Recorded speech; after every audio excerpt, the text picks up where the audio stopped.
So the mitzvah of ocheach tocheach et amitecha, that you must rebuke your brother, v'lo tisal of chet, and then do not come to the way of sin, that was in Parashat Kedoshim. In a previous generation, there was a few tzadikim that were zealous for Hashem. One of them was Rav Shalom Schwadron. Rav Shalom Schwadron, zchuto tagil aleinu, was not only a gadol b'Torah, but also a powerhouse when it came to helping Am Yisrael do tshuva. He had a very, very unique style of speaking and telling people, making fun of himself, and giving you chidushim from the Torah, and scaring you to death, all at the same time. He was a very big person, very strong, and he and another tzadik, by the name of Rav Shabtai Yudalevitz, alav shalom, Rav Shabtai Yudalevitz was also a very big, strong person. And both of them were chachamim, talmidei chachamim, serious talmidei chachamim. Not like today where the guy's a beard, think he's talmid chacham. Now, they were zealous for Hashem. What does it mean to be zealous for Hashem?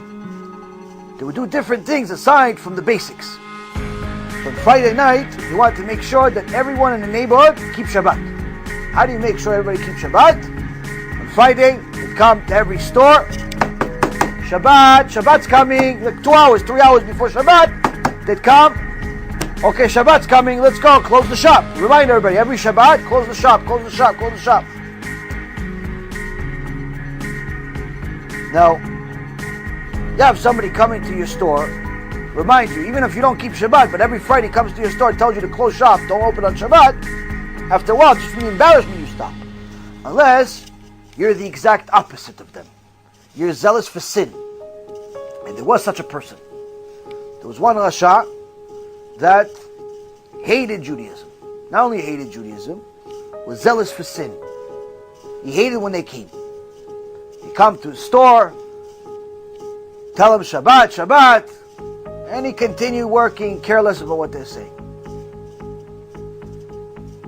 Now Rav Schwadron and Rav Yudalevitz weren't just somebody you can pick on. They wanted to make sure if they needed you to close the store, you're going to close the store. So one day, this guy decides, I'm going to get my revenge. What does he do? He goes, he buys a huge Pitbull. Vicious Pitbull, raised in one of these backyards places where they fight dogs and stuff. Dog just can't wait to kill somebody. Now pit bulls in general, they're very loving animals. I had one for 16 years. But if you train them to do the opposite of their nature, they'll do it because they think that they're protecting you. So he had this vicious pit bull, bought it, and hid it in the basement. Now, anyone that's ever been in a retail store, many times the stores, they put all of the stock of their merchandise in the basement. So they have like a door to the bottom, to the basement. It's like a gate that opens. And there's just stairs that you walk down the stairs. So what did he do? He had the dog right behind it. So as soon as he opens it, the dog lunges, comes out to whoever's in front of it. And that was his plan. Have the dog sit there, starving, waiting, whoever's in front of him, as soon as he opens that gate, finished. Who's the lucky candidate? I'm going to go against these religious people. So this Rasha waited the whole day, licking his lips, waiting for the opportunity to hurt some religious people.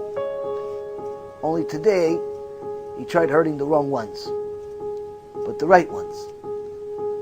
So, as you would have it, a couple of hours before Shabbat, Rav Schwadron comes to the street, start, Shabbat Shalom, Shabbat Shalom, it's time to go, Shabbat Shalom, everybody do one store after another, one store after another.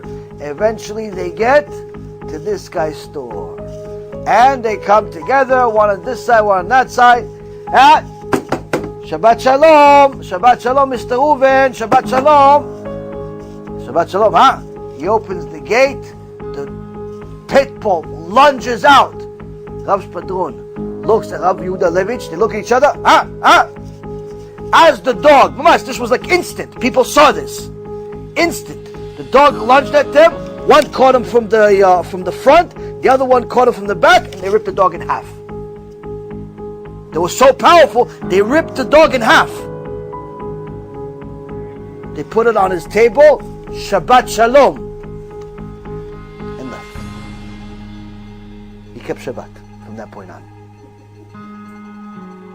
From that point on, he kept Shabbat. Why? He understood this is not human power. This is Kedusha power. It's Kedusha power. We have a hard time ripping a steak. With the fork and a knife too. But when you have two giants in Torah, Kadosh Baruch Hu will not let them get scratched. True story.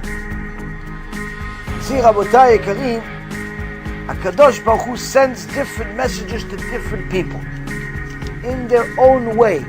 The more specific you need it, the more it's going to shock you and maybe hurt you. That guy was not going to do tshuva any other way. He thought he's going to get revenge against the Torah. He had something coming to him. He got a personal message, but that's the message that he needed. Chazakim ubruchim. Let's say thank you Hashem for more Torah. 1, 2, 3. Baruch Hashem. 1, 2, 3. BHKIDS.